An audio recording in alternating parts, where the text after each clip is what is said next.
Nós acreditamos na tua benevolência. Por isso que nesta noite, Senhor, o Espírito Santo continua. Converte o coração de alguém nesta noite. Haverá um presente grande dos céus, porque eu acredito na tua bondade, fidelidade, longanimidade. E, Senhor, por isso que nesta noite nós entregamos tudo e estamos cantando alegremente na tua presença, no nome de Jesus. E toda a igreja diga: Ele vive, posso crer no amanhã.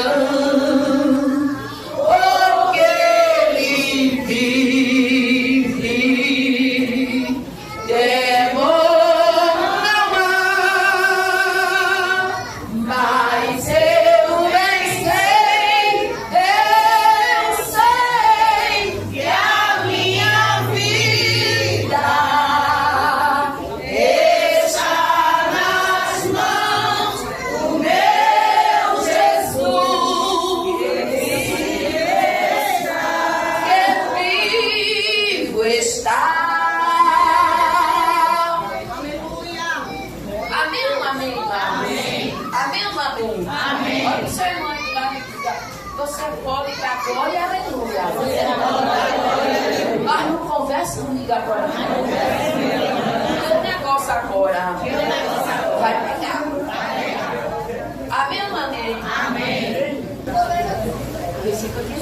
Aleluia. Saúde a igreja com a paz do Senhor. Amém. Peço perdão à igreja desde já. Minha voz está bem comprometida. Mas nós estamos aqui para entregar aquilo que o Senhor ministra aos nossos corações, amém? Poder sentar a igreja, eu sei que a igreja está bem cheia hoje.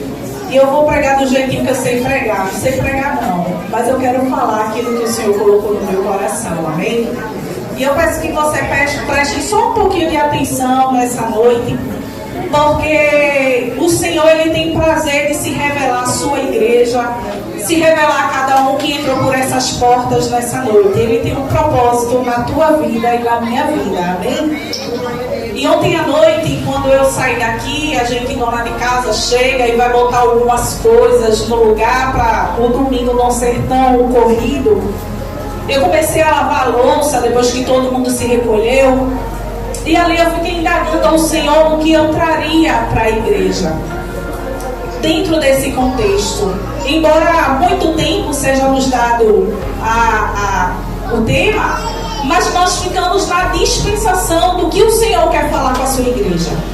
E naquela decorrência dali dos meus afazeres, eu parei e eu comecei a meditar que eu sou a prova do improvável. E eu comecei a meditar como é que o Senhor me fez chegar até aqui para ministrar a sua palavra, subir no seu altar.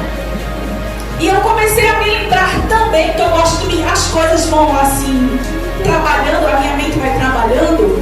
Eu me lembro que há muitos anos atrás, alguém disse assim para mim, no meio de uma reunião familiar, disse assim, não para mim, mas para quem estava lá, disse assim, eu não vejo Gleice uma mulher casada, nem com filhos. Quando eu olho para Gleice, eu vejo uma pessoa que vai estudar muito e ela vai ser uma grande empresária. Isso eu tinha, acho que uns 12, 14 anos por aí.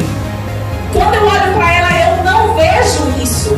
Eu não vejo Gleice ser dependente de um homem. Mas ela vai trabalhar e ela vai ter muito sucesso e não vai depender de ninguém. Aí, eu fiquei lembrando também, escute, isso está dentro da palavra do Senhor. Eu me lembrei que eu dizia assim, quando eu crescesse, fosse adulto, eu ia justamente ser aquele tipo de pessoa que não ia ser dependente de ninguém. E que eu ia me relacionar com alguém. E eu ia engravidar desse alguém, mas quando fosse para criar o meu filho, eu era tão metida e independente que eu dizia que eu ia ser uma mãe solo. Porque eu não queria dar satisfação da minha vida ao seu ninguém. Aí quando eu paro e medito nisso que eu pensava lá atrás, eu começo a pensar também que eu nem imaginava que Deus já tinha um propósito, um plano traçado para a minha vida. E eu quero dizer para você nessa noite, Deus tem um plano traçado para a sua vida. Hoje, Gleice é casada, tem 2 filhos, tive 3, o Senhor recolheu 1. E eu sou casada há 14 anos, entre altos e baixos de todo o relacionamento e situações que Deus vai nos moldando dentro disso.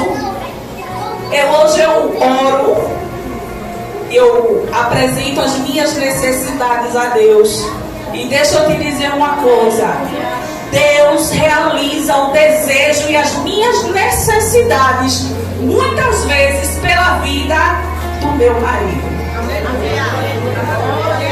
Deus sabe como trabalhar na minha e na tua vida. E eu queria que você dissesse assim comigo hoje.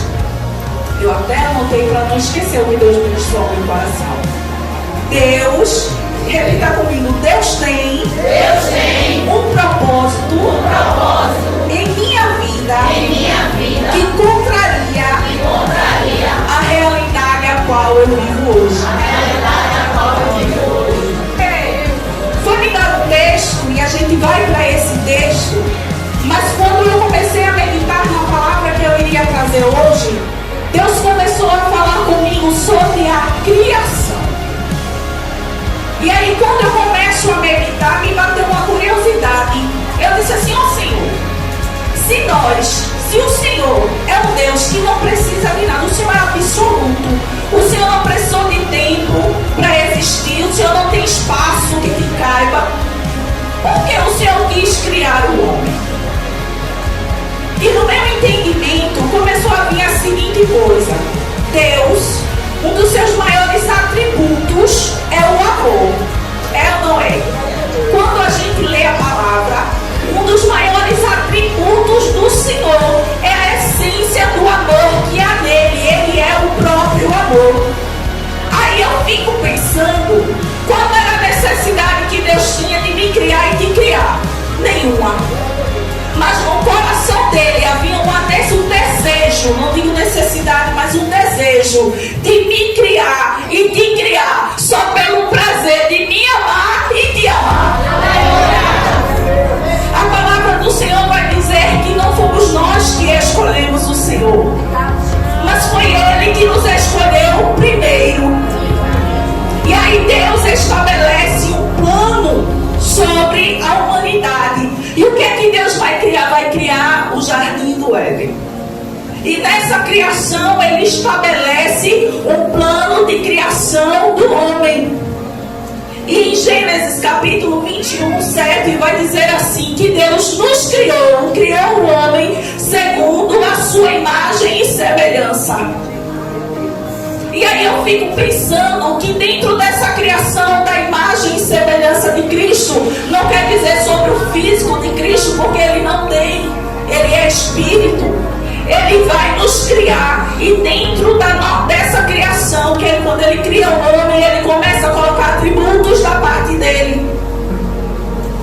O atributo do amor, da inteligência, da capacidade de realizar, da capacidade de criar, da capacidade de escolha.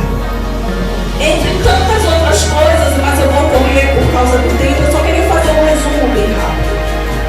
E aí Deus cria o homem, estabelece ele sobre todo aquele jardim. Se eu estiver falando muito alto, me perdoe. E quando Deus estabelece o homem sobre todas as coisas, com todos os atributos que Deus deu capacidade ao homem, Deus vai dizer para o homem assim: de tudo que você administra, governa sobre a terra, eu só te peço uma coisa, eu só te oriento a fazer uma coisa: não come do fruto da árvore do bem e do mal. Só que quando acontece isso, o homem ele tem o poder de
privilegiado, não é verdade? Agora imagina você ter a liberdade de caminhar lado a lado com Cristo, conversando como dois amigos íntimos. Aí o Senhor começou a falar no meu coração: eu sou um Deus de relacionamentos. Eu criei um homem para me relacionar com Ele.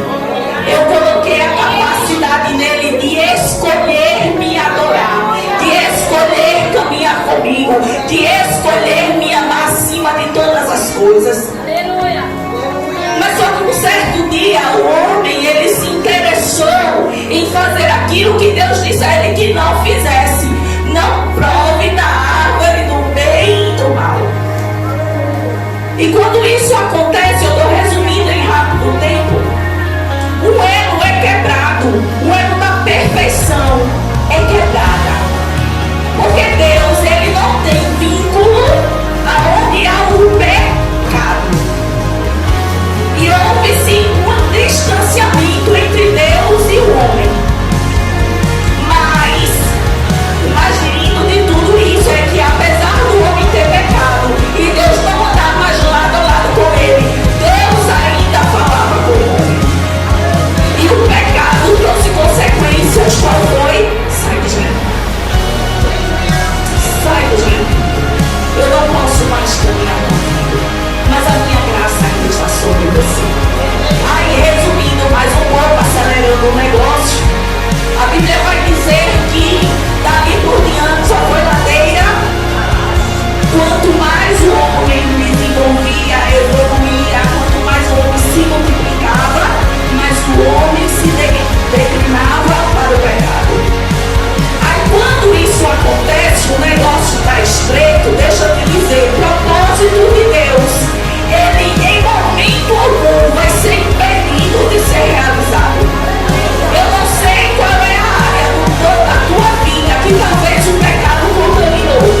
Eu não sei qual a motivação que te fez se afastar dos caminhos do eterno. Eu não sei qual foi o momento que o Senhor disse para você: não posso andar mais tão junto de ti, porque está contaminado o negócio. Eu não sei. Mas uma coisa eu sei, é que aquilo que Deus estabeleceu, a relação de comunhão, de proximidade, não pode ser quebrada. Porque Jesus te criou para te amar. Ele me criou para que eu fosse amada. E Ele me criou para que eu e você o adorasse, como eu já falei. Só que o negócio estava muito perdido, estava muito solto, não havia mais aquela interação direta de Deus com o homem. O que foi que Jesus fez? O Senhor fez. Deus, Ele pega o seu filho unigênito, que estava sentado à destra do Pai, e Ele manda que Ele venha e Ele morra pelos meus e os teus pecados. Porque para Deus não é admissível que eu e você se perca nas nossas próprias paixões. Não é admissível a quem Ele investiu tanto seja punido por uma eternidade sem a presença dEle. E Jesus, Ele vem e Ele cumpre um propósito, e Ele é sacrificado por amor a mim e a você. E o plano de Deus continua de... Aí Jesus vem e morre naquela cruz, passa todo o processo do propósito. E a Bíblia vai dizer que o véu, ele foi rasgado de cima a baixo. E esse véu, ele representa que antigamente, para alguém chegar até a presença de Deus, escute, você tem liberdade de chegar na presença do Senhor, porque o véu já foi rasgado. Antigamente, para a gente falar com Deus, tinha que ter um sacerdote, tinha que ter alguém que intervisse por minha causa e por tua causa. Você tinha que sacrificar, você tinha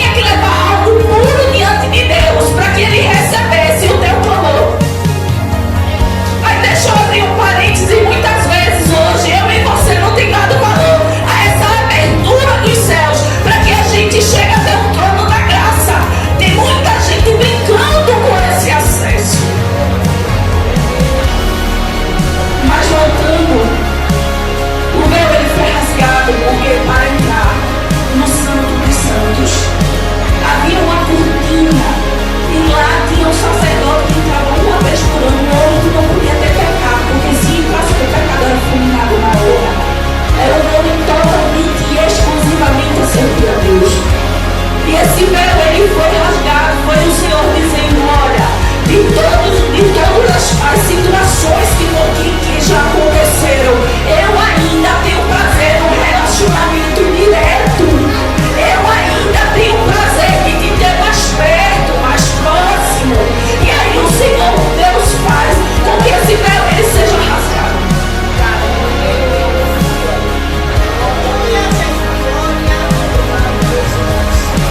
Só, irmãos, que acontece uma coisa: a nossa natureza ela ainda continua pecaminosa. Nós ainda continuamos errantes.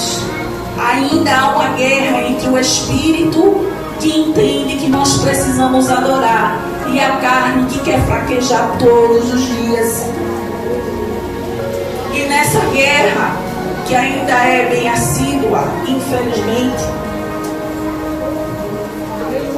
o Senhor, Ele me fez uma pergunta na mesa.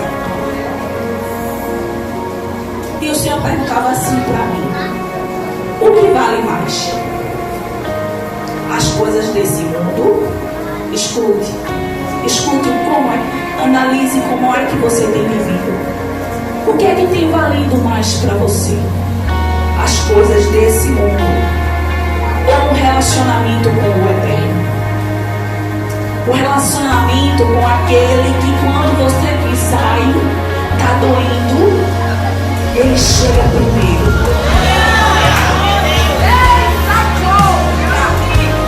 Aquele que nos dias de angústia, que ninguém ouve o teu choro, vai enxugar tuas lágrimas. Você está me perguntando, o que é que mais? O que é que você tem barganhado? O que é que você tem depositado no teu coração? O teu coração foi feito para adorar a Eterno. E as coisas desse mundo,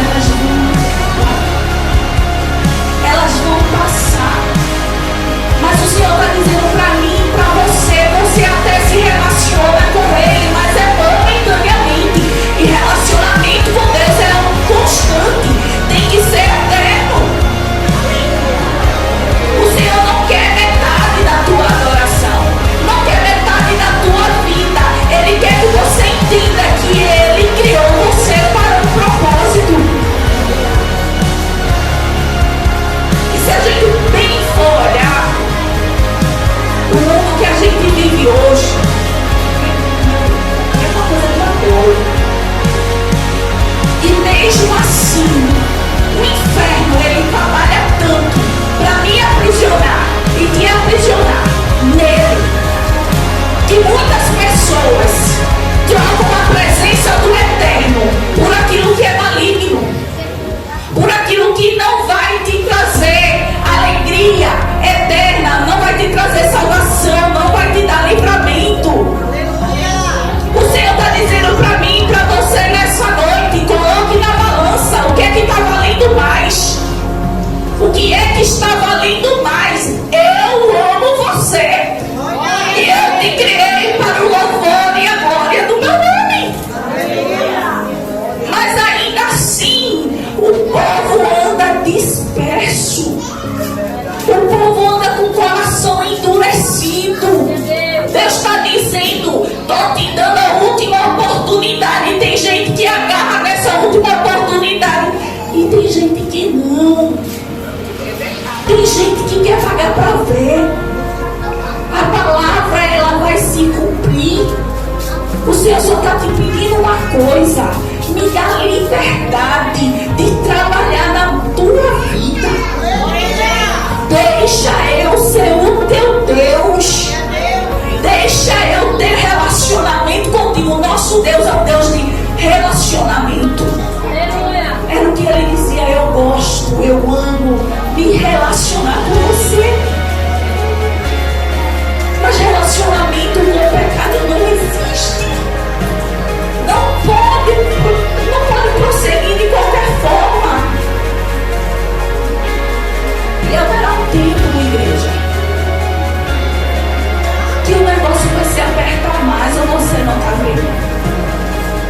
Porque o Deus desse século tem cegado a muitos. E talvez você tenha dado liberdade para que Ele atue na tua visão espiritual.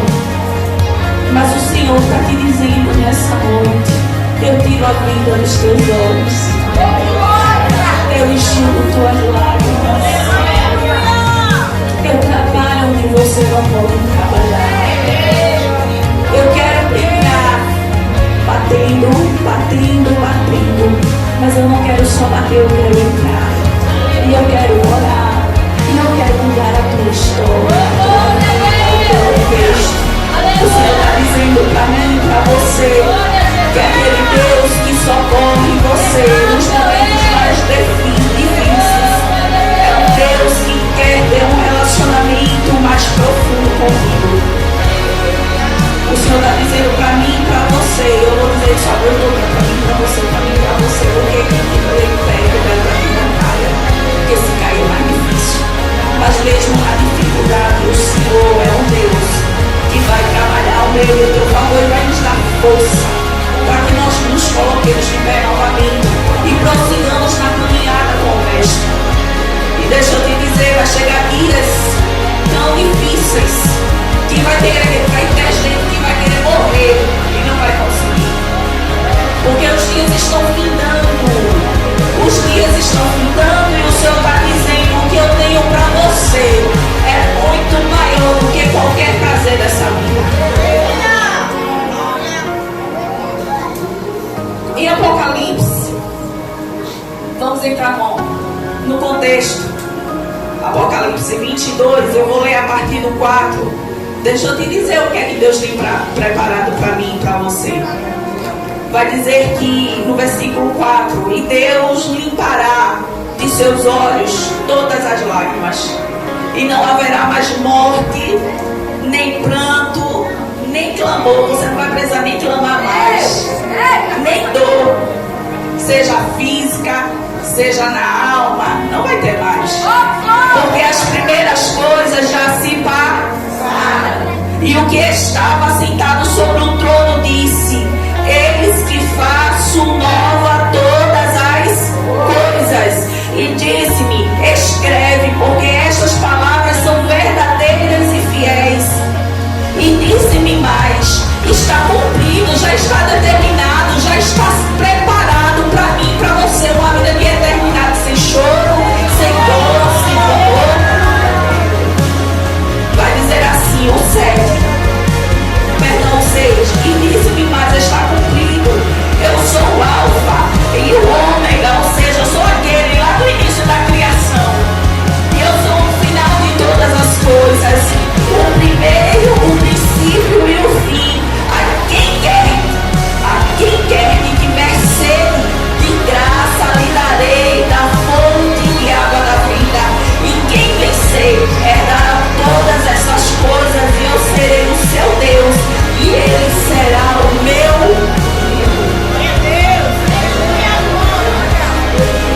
O Senhor te chama para um relacionamento de pai e filha nessa noite.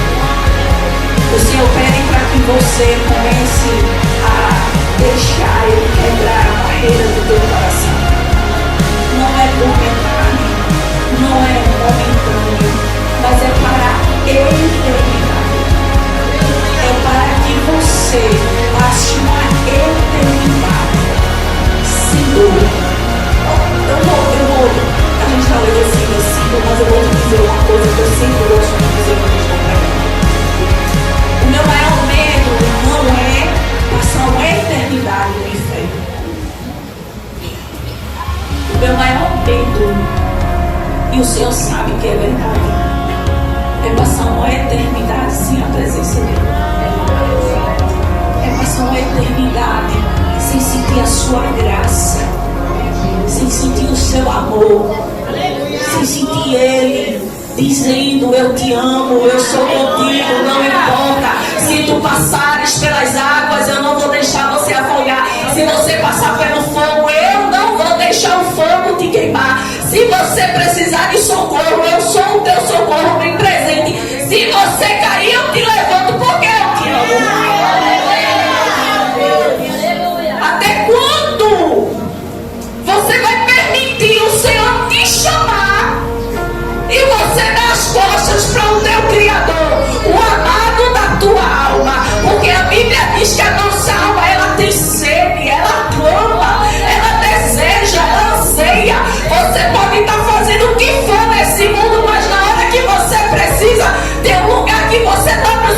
Ele diz: Jesus, venha cá. Ele está dizendo: eu vou. Ele está dizendo: quando você precisar, eu te amo tanto que eu vou. Mas meia palavra não basta. Quando o Senhor voltar, Ele não vai poder deixar você ir só porque Ele te ama. Porque o princípio de Deus não se muda. Ele está te dando oportunidade e te dizendo: renda-se a mim, porque o que eu tenho para você é muito maior do que as coisas desse mundo.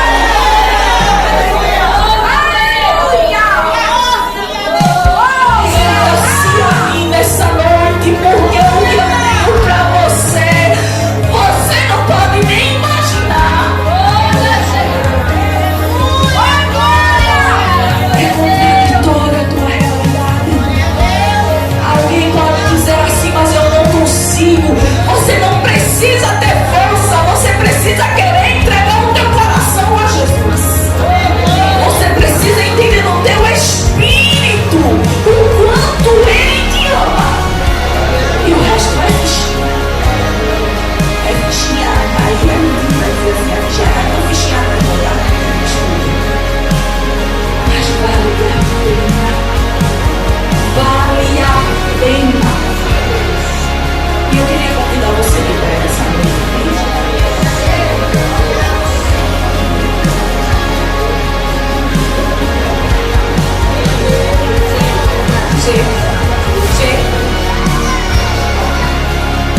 Eu queria que você meditasse na letra desse louvor. Esse é um louvor que deixa de contar só uma curiosidade. Você é muito curioso. Chega, baixa sua mão.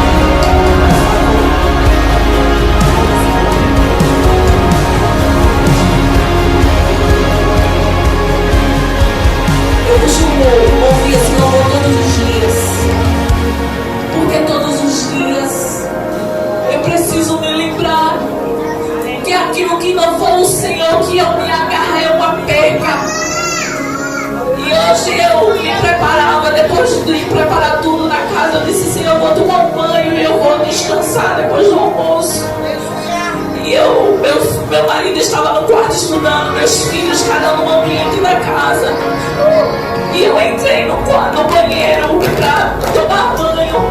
E eu disse: eu vou botar um louvor para adorar enquanto eu tomo banho, porque eu precisava estar na presença. Eu botei esse louvor, até sem pensar, eu acho que ele já está tão tocado que já fica ali. E ali, irmãos, eu comecei a sentir a presença do Senhor. E eu comecei a dizer: o Senhor não deixa que meu coração se desvie daquilo que Ele mais almeja, que é estar na tua presença. E todos os dias eu e você entenda que se não for o Senhor é perca. Você não vai ter ganho lá na frente. E por que eu estou dizendo isso? É porque o Senhor está no meu coração. Que você não precisa de um ambiente favorável para adorar Ele. Você não precisa de uma circunstância favorável para entregar a sua vida a Ele. Porque Ele só quer um relacionamento de verdade com você, amém? E eu queria convidar a cadeira da Lírica para que ela louvasse esse louvor e você meditasse na letra dele e permitisse que o Senhor entrasse pelas portas do teu coração e que Ele faça morada, faça reserva em você para aquilo que o Criador já fez por mim e por você, amém?